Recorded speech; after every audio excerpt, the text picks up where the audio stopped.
659, todas as manhãs, 6h59 da manhã, com uma palavra bíblica e ativacional para você começar muito bem o seu dia. Então, bom dia aí aos que estão chegando, que Deus abençoe cada um de vocês. É muito bom ter vocês aqui com a gente, aprendendo, crescendo na palavra, buscando, adorando o Senhor. Bom dia, Val, bom dia, Gi, bom dia, Nabuco, bom dia, Nilza, Dona Nevilde. Bom dia, Rosa, que bom estar com vocês, a Leia. Deus abençoe cada um de vocês. Estamos chegando aqui, começando mais um dia. Hoje a família 659 de número 99. Hoje é a live de número 99. Olha que bênção. 99 nos lembra tantas coisas, né? 99 nos lembra me lembra uma palavra bíblica, especialmente. Uma parábola que Jesus disse de um pastor de ovelha que, tendo 100 ovelhas, uma se perde, ele deixa as 99 e vai atrás da que se perdeu. Então esse é o amor de Deus. Ele não está desprezando as 99, pelo contrário, ele está mostrando que uma vida vale a pena, vale todo o esforço. Uma pessoa já vale a pena. Então, como um cristão, você precisa entender isso, que a obra missionária, a obra evangelística, que esse cuidado pastoral, ele não é responsabilidade de uma ou outra pessoa, ele é responsabilidade de todos os cristãos. Todos nós somos ovelhas diante de Deus e nós somos pastores diante do mundo. Você está me entendendo ou não? Todos nós somos ovelhas diante de Deus e somos pastores diante do mundo. Uma vida vale a pena. Se você se perdeu no caminho, você vale a pena. Essa família 659 existe, que cada pessoa dessa está aqui para poder estender a mão e te levantar, não para acabar de te matar. Nós estamos aqui para te ajudar a se aproximar de Deus, consertar o que tem que ser consertado, e voltar para o aprisco, voltar para o lugar de segurança, voltar para o lugar de proteção, voltar para o lugar de direção, voltar para o lugar de crescimento, voltar para o lugar de buscar a presença do Senhor, seu Deus. Bom dia, Edu Borges, Deus abençoe, meu querido, Deus abençoe sua vida. Então nós estamos aqui diante de Deus e cada vida vale a pena. E agora, aquelas que não somente não estão aqui na live, mas também elas estão longe do Senhor, aquelas pessoas que ainda não conheceram a Deus, aquelas pessoas que ainda estão longe da presença de Deus. Nós estamos aqui e nós precisamos se importar com essas vidas. Nós precisamos se importar com essas vidas em nome de Jesus. Acabei de acordar agora há pouco, mas já estava nativa na oração aqui, Edu. Só estou falando mais sério aqui para a galera me levar a sério. Bom dia, Márcia, Deus abençoe. Bom dia, Hilda, em nome de Jesus. Meus queridos, então uma vida vale a pena, uma pessoa vale a pena. Uma única pessoa já valeria o sacrifício de Jesus. Ele morreria por uma pessoa apenas que tivesse entregado. Agora milhões e bilhões de pessoas já se entregaram a Jesus. E nós estamos aqui também como pastores de coração, para levar mais pessoas a conhecer a Deus e poder fazer Ele conhecido. Vamos lá para o texto de hoje, Mateus capítulo 21. Mateus capítulo 21, a gente vai ler o versículo 12. Presta atenção aí, tá? E aí eu quero já pedir para você, nós vamos fazer o convite para algumas pessoas. Queria que você viesse aqui, nessa setinha que aparece para você. Você vai enviar aí o convite para pelo menos 10 pessoas. Se você puder mandar para mais pessoas, manda. Você pode mandar até 50 pessoas. Convida. Essa mensagem vai chegar a pessoas que você ama, a pessoas que você considera, a pessoas que você respeita, a pessoas que você deseja que ouça essa mensagem. Eu vou fazer o mesmo aqui também. Vou clicar aqui na setinha. Deixa eu mandar aqui alguns convites. Deixa eu mandar para umas pessoas diferentes aqui. Aí, 1, 2, 3, 4, 5, 6, 7, 8, 9, 10. 10 convites enviados. Tá aí, Tá feito o meu convite. Tá feito meus 10 convites. Se você tá aí por aí também, faça os seus convites. para chegar essa mensagem até mais pessoas, tá bom? Então vamos falar sobre uma casa de oração. Mateus capítulo 21, versículo 12 diz: Jesus entrou no templo e expulsou todos os que ali estavam, comprando e vendendo. Derrubou as mesas dos cambistas e as cadeiras dos que vendiam pombas e lhes disse: está escrito, a minha casa será chamada casa de oração, mas vocês estão fazendo dela um covil de ladrões. Os cegos, os mancos, aproximaram-se dele no templo, e ele os curou. Mas quando os chefes dos sacerdotes, os mestres da lei, viram as coisas maravilhosas que Jesus fazia e as crianças gritando no templo, Hosana ao filho de Davi, ficaram indignados e lhes perguntaram: não está ouvindo o que essas crianças estão dizendo? Respondeu Jesus: sim, nunca leram? Dos lábios das crianças e dos recém-nascidos suscitaste louvor. E deixando-os, saiu da cidade para Betânia, onde passou a noite. Olha só, meus queridos, esse texto me trouxe uma revelação. O Senhor me trouxe uma revelação nova sobre esse texto. Sempre a gente olha, né, sobre esse texto, pensando aqui na questão, olha, Jesus entrou lá e derrubou as mesas dos cambistas, né, a igreja ela não pode ser um lugar, a gente não pode ter lá um cachorro quente na igreja lá para vender para o pessoal, fazer uma cantina, a gente não pode isso, não pode aquilo, e esse texto não está falando sobre isso. Eu preciso te explicar para você o que está falando esse texto. Esse texto está falando de oração. Esse texto está nos falando de oração. Esse texto está nos falando do que é oração e qual o propósito da igreja, que é uma casa de oração. Deixa eu dizer uma coisa para você. Um dos propósitos nossos como cristão e um dos propósitos aqui da família 659 é nós sermos uma casa de oração. O templo ele era enorme, o templo era gigante. As pessoas vinham até o templo e pessoas vinham de outras cidades ao templo. E o que acontecia? Algumas pessoas sim se aproveitavam dessa situação. O que eles faziam? Como era um lugar onde as pessoas vinham de outras cidades, estavam ali e precisavam comprar sacrifício para entregar no templo, eles precisavam comer, eles precisavam dormir por ali.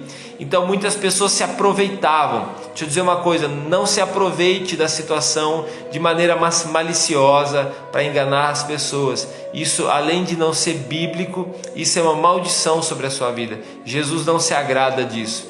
Então a questão não era a venda, a questão era o abuso, a extorsão. Porque aquelas pessoas vinham e eles iam comprar uma oferta, ia comprar uma pombinha, ia comprar uma ovelha, ia comprar algo para entregar de oferta. E algo que valia 10 eles vendiam por 30, algo que valia 20 eles vendiam por 50. Então eles estavam extorquindo as pessoas. Jesus entra ali, não por causa da justiça, não por causa do trabalho das pessoas, mas por causa da extorsão, do abuso, do engano. Mas por causa disso ele entra e ele ali levanta aquelas mesas. Imagina Jesus fazendo isso. Você consegue imaginar Jesus fazendo uma coisa dessa? Eu pergunto para você, Jesus perdeu a paz do coração dele? A Bíblia não diz assim, irai-vos, mas não pequeis?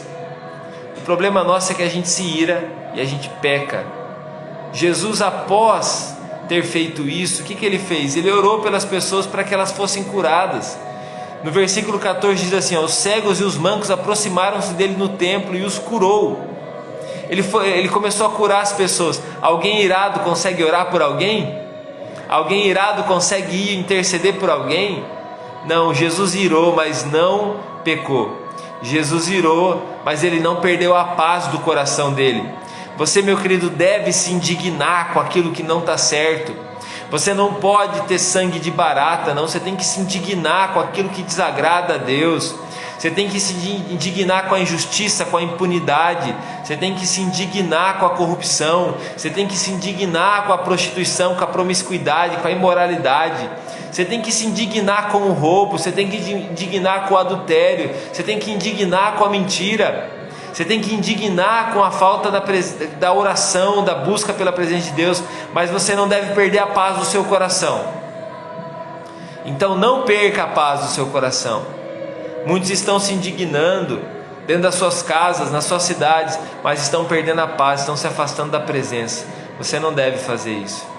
E a questão principal aqui é a oração. A casa do Senhor é uma casa chamada casa de oração. É uma profecia que está lá em Jeremias capítulo 7, versículo 11. E lá diz assim: uma casa de oração para todos os povos. Deixa eu dizer uma coisa para você: essa casa de oração é você. Você é a casa de Deus agora. E esse lugar é um lugar de oração. Por isso eu tenho feito um chamado para você, para um tempo de intercessão, de adoração, de oração, um tempo de busca. Separa um tempo do seu dia e comece a buscar, a se santificar, a interceder pela tua cidade, a clamar por um avivamento. Diga ao Senhor assim: Senhor, me dê o privilégio de fazer parte do avivamento nessa cidade. Me dê o privilégio de poder ser conhecido como um pastor de coração. Me dê o privilégio de poder fazer parte do seu reino, de fazer a tua vontade, de cumprir o teu propósito. Me dê o privilégio, Senhor Deus, de sofrer afrontas por causa do Senhor. Me dê o privilégio, Senhor, de ser perseguido por conta do Senhor. Me dê o privilégio, Senhor Deus, de glorificar o teu nome em cada canto da minha cidade. Me dá esse privilégio de levar os meus familiares ao Senhor. Então peça ao Senhor esse privilégio de fazer parte de um avivamento. Peça ao Senhor esse privilégio de poder fazer parte de um avivamento. Diga aí comigo assim: ó, eu faço parte de um avivamento. Peça ao Senhor esse privilégio. Você é uma casa de oração. Não transforme o seu coração num covil de ladrões. Como que a gente transforma o nosso coração num covil de ladrões? Quem que está governando o seu coração? É o dinheiro? Quem está governando o seu coração é uma pessoa? Quem está governando o seu coração é a inveja, é a mentira? Então o seu coração é um covil de ladrões. O seu coração deve ser uma casa de oração. O seu coração é o lugar onde habita a presença de Deus. O seu coração é onde deve habitar a presença de Deus. É por isso que você tem que perdoar os que te ofenderam, porque a ofensa vai atrapalhar e não vai permitir que seu coração seja uma casa de oração. Não é porque aquela pessoa merece a injustiça que ela fez, não. É porque você precisa transformar o seu coração numa casa de oração. Você precisa ser como Jesus, ser cheio de compaixão. Você precisa ter o coração cheio de compaixão. A compaixão é a chave. Nós fazemos parte de um avivamento. Quando você está desanimado, quando você está entristecido, quando você está se sentindo triste, quando você está passando de repente por uma depressão da vida, né? Tem aqueles quebra-molas que são para cima e tem as depressões que são para baixo. Você está passando uma dessa, meu querido, você não deve passar em alta velocidade, não. Você tem que entender naquele momento que a sua identidade não foi ferida. Você pode estar entristecido, mas a sua identidade não está ferida. Você continua sendo um filho amado de Deus. Você precisa continuar transformando o seu coração numa casa de oração. Senhor, tu és bem-vindo. O Senhor não encontrará no meu coração um covil de ladrões. E aí é para todos os povos. Povos aqui é a palavra etnia. Nações, povos. Aqui não está falando de minorias. Daí a pessoa fica naquela pergunta: mas e aí? Uma pessoa desse tipo pode vir na igreja? Uma pessoa homossexual pode vir na igreja? Claro que pode vir na igreja. Qualquer pessoa pode vir na igreja. As portas da igreja estão abertas. Agora a questão é, essa pessoa, seja ela quem for, pode ser a pior pessoa ou a melhor pessoa da cidade, essa pessoa se transformará numa casa de oração? Porque para ser uma casa de oração tem que ter arrependimento. Todo mundo pode entrar numa igreja, é bem-vindo. É bem-vindo aqui na igreja que eu pastorei, qualquer pessoa é bem-vindo. O adúltero é bem-vindo, o mentiroso é bem-vindo, o invejoso é bem-vindo, o assassino é bem-vindo, o drogado é bem-vindo, o homossexual é bem-vindo, qualquer pessoa. A prostituta é bem-vinda, será recebido com muito amor, com muito carinho, mas eu não posso salvá-lo, e estar na igreja não o salvará. Ele vai precisar se arrepender dos seus pecados e transformar o seu coração numa casa de oração. Então é necessário que nós transformemos o nosso coração numa casa de oração.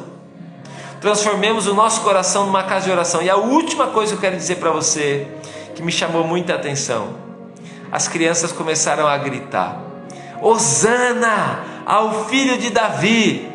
E os religiosos se indignaram com aquilo. Como que podem gritar isso? Isso se grita para o Messias, não se grita para esse homem aqui. E aqui eu aprendo algo precioso. Muitas vezes você, pela sua religiosidade, não percebe Jesus presente nos lugares, não consegue reconhecê-lo com a honra, com a glória que Ele merece. Quantas vezes talvez que eu não o reconheci com a honra e a glória que Ele merece, mas aqui está dizendo, Jesus disse uma palavra profética que está no Antigo Testamento, diz: dos lábios das crianças e dos recém-nascidos suscitastes louvor.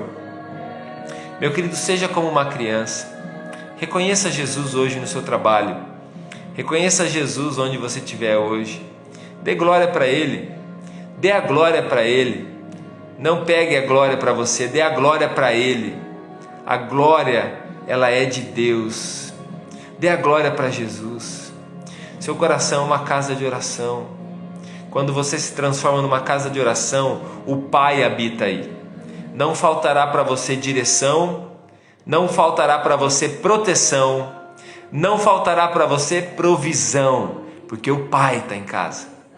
Uma casa de oração é um lar, é um lugar onde a chama do Espírito Santo está acesa, é um lugar onde você tem segurança, é um lugar onde você tem alguém que protege a casa, alguém que direciona a casa, alguém que abençoa e provê sobre a casa.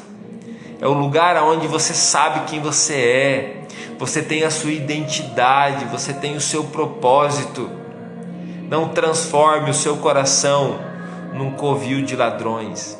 E seja como essas crianças, reconheça Jesus. Reconheça Jesus. Mirela, bom dia, seja bem-vinda, que Deus te abençoe, foi muito bom. Nós estávamos esperando você chegar, Mirela. Cada pessoa que tem vindo aqui, meu querido, nós estamos esperando você chegar, ansiosos por ver você chegar aqui e principalmente transformar o seu coração numa casa de oração em nome de Jesus. Entendeu a palavra? Foi ativado pela palavra, né? Reteve aqui. Então, meu querido, não seja sangue de barata não, se indigne, se ire com coisas que estão erradas, com coisas que tem que mudar na sua vida, que não estão certas, com coisas que estão no seu coração. Você não pode continuar com esse trauma, eu não posso continuar com essa amargura, eu não posso continuar com isso. A minha cidade não pode continuar assim, não pode continuar morrendo na minha cidade pessoas assassinadas, não pode continuar tendo pontos de droga na minha cidade, não pode continuar tendo crianças sendo abusadas sexualmente na minha cidade, não pode continuar. Se indigna com isso, mas não peque. Continue orando, vá para esses lugares. Você é aquele que manifesta a presença de Deus e desfaz as trevas da sua cidade, no nome de Jesus. Amém? Você que está vindo aqui pela primeira vez, seja bem-vindo. E eu te espero amanhã. Amanhã é a live de número 100 da família 659. Amanhã nós estaremos aqui reunidos na presença de Deus para glorificar o nome daquele que vive, que reina acima de todas as coisas. Que Deus abençoe muito a sua vida, que Deus derrame muito sobre a sua vida, que Deus libere sobre você a paz, que Deus abençoe sua família, que Deus abençoe seus filhos, que o Senhor abençoe o seu trabalho, onde você pisar a planta dos seus pés, seja abençoado, prospere, que Deus abençoe você, a sua família, seu lar, no nome de Jesus, amém. Foi muito bom estar com você nessa manhã. Deixa eu tirar aqui esse print bem legal nosso aqui, ó. Olha o sorriso. E eu espero você amanhã. Convide mais alguém. É sexta-feira, dá aquela preguicinha. Vamos terminar a semana, vou dormir um pouquinho mais. Não faça isso não. Amanhã é live de número 100, nós vamos estar junto aqui, em nome de Jesus. E amanhã nós vamos começar algo diferente, tá bom? Não perca. Amanhã a gente vai começar algo diferente. Quem participar vai poder usufruir desse presente, desse privilégio, em nome de Jesus. Deus abençoe. Tenha um ótimo dia, meus queridos.